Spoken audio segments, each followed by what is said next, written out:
Em política, a arquitetura de um ataque muitas vezes se disfarça de fortaleza. Em 2025, a fortaleza se chamava PL 5582. Nascido no Executivo Federal como um projeto para, em tese, endurecer o combate às facções, o texto parecia destinado a um consenso rápido. Mas em Brasília, o destino de um projeto é definido não por sua intenção, mas por seu relator. E o homem escolhido para essa tarefa não era um jurista, era um símbolo. Seu nome, Guilherme Derrite, ou Capitão Derrite. Bem-vindos a mais um monólogo em síntese. Eu me chamo Thiago Miojo e iremos falar um pouco sobre essa história.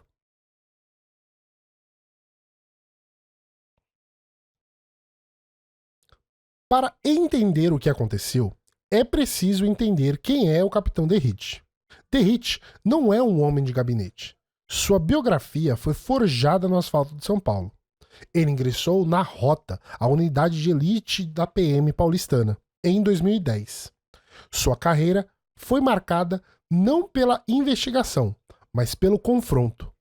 Ele mesmo admitiu que sua saída da unidade de elite se deu por excesso de letalidade. Em suas próprias palavras, ditas em 2021, ele falou: "Porque eu matei muito ladrão. A real é essa, simples." Em outra ocasião, classificou como vergonhoso o policial que mata menos de 3 indivíduos em 5 anos.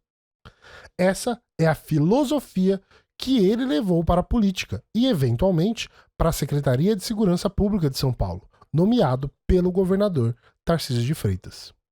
E foi Tarcísio quem orquestrou toda essa manobra. O governo de São Paulo tinha um interesse declarado na pauta. Ele liberou seu secretário mais poderoso para reassumir o mandato de deputado federal com uma missão específica: tomar a relatoria daquele projeto federal.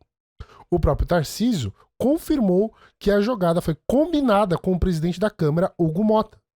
A pauta pública, a que foi vendida para a imprensa, era ruidosa: equiparar facções como PCC e Comando Vermelho a organizações terroristas. Mas o verdadeiro perigo não estava no que o relatório gritava. Estava no que ele sussurrava em seus artigos técnicos. O que parecia ser um ataque de guerra contra o crime revelou-se um cavalo de Troia.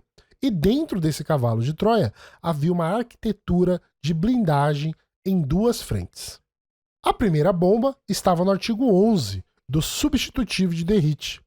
O texto propunha uma mudança sutil, mas devastadora. A Polícia Federal, a única com o poder constitucional para investigar crimes interestaduais e transnacionais, só poderia atuar em investigações conjuntas sobre facções se fosse provocada ou formalmente solicitada pelo governador do estado. Na prática, a Polícia Federal seria colocada em uma coleira, cuja ponta estaria na mão de um político local. A medida criaria santuários jurisdicionais. A reação foi imediata. O deputado Lindenberg Farias classificou a manobra como um ataque frontal à Polícia Federal e a reedição da PEC da blindagem, uma notória tentativa anterior de proteger políticos de investigações federais. Ele foi direto. Imagine se dependêssemos do governador Cláudio Castro para autorizar uma investigação da Polícia Federal. É entregar o controle das investigações aos próprios investigados. A própria Polícia Federal, em uma nota pública institucional, denunciou o projeto. A Polícia Federal afirmou que o texto de Derrite continha modificações estruturais que comprometem o interesse público e representam um verdadeiro retrocesso e um risco real de enfraquecimento no combate ao crime organizado. A corporação foi específica. Operações em curso, como a que investiga a lavagem de dinheiro do PCC em postos de combustíveis, seria simplesmente inviabilizada. Se o artigo 11 era blindagem operacional, a segunda frente era ainda mais sofisticada. Era a blindagem financeira. O projeto original do governo continha uma arma moderna, a ação civil autônoma de perdimento de bens. Este mecanismo, elogiado pelo secretário nacional de Segurança Pública, permitia ao Estado asfixiar financeiramente as facções. A lógica era bem simples. tomar os bens de origem lícita, como empresas de fachada, imóveis, veículos de luxo, sem precisar esperar anos por uma condenação criminal final, que na prática nunca chegava. No relatório de Derrite, essa ferramenta foi simplesmente suprimida, desapareceu. O texto do relator reverteu essa lógica para o status quo, a necessidade de esperar o trânsito em julgado. Um sistema que, nas palavras do próprio Ministério da Justiça, não tem funcionado. O paradoxo era complexo. O capitão matador de ladrão, o homem do confronto, estava propondo uma lei que endurecia a pena para o soldado na ponta da linha, mas na prática protegeria o motor financeiro da organização. A ministra Gleisi Hoffmann resumiu a ópera.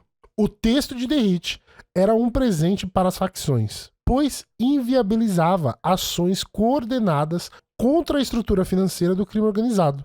Promotores como Lincoln Gakia, uma das maiores autoridades do país em combate do PCC, ecoaram as críticas, chamando o texto de inconstitucional e falho tecnicamente. A manobra, que tinha o patrocínio explícito de Tarcísio, havia sido exposta. Politicamente contaminado e enfrentando uma revolta da própria Polícia Federal, Derrite foi forçado a recuar. O terceiro relatório foi protocolado às pressas. Como num passe de mágica, a blindagem ruiu, o artigo 11 foi reescrito, devolvendo a autonomia à Polícia Federal, e a ferramenta que asfixiava financeiramente, que é a ação de perdimento de bens, foi reinserida no texto. O relator justificou a mudança dizendo que incorporou as sugestões de magistrados, promotores e agentes de segurança, exatamente aqueles que dias antes denunciaram seu texto como um desastre. A tentativa de usar a lei para dificultar as investigações mais sensíveis, as que seguem o dinheiro e cruzam fronteiras estaduais, havia falhado, mas a arquitetura da blindagem foi exposta. Isso nos deixa com uma pergunta. Quando o político mais poderoso do Estado, um governador que se projeta nacionalmente com a bandeira da lei e da ordem, projeta ativamente o movimento legislativo que, segundo todos os especialistas, cagaria na Polícia Federal e protegeria os bens de impérios criminosos. Isso força uma pergunta desconfortável. Nesta guerra complexa, quem exatamente estava sendo protegido?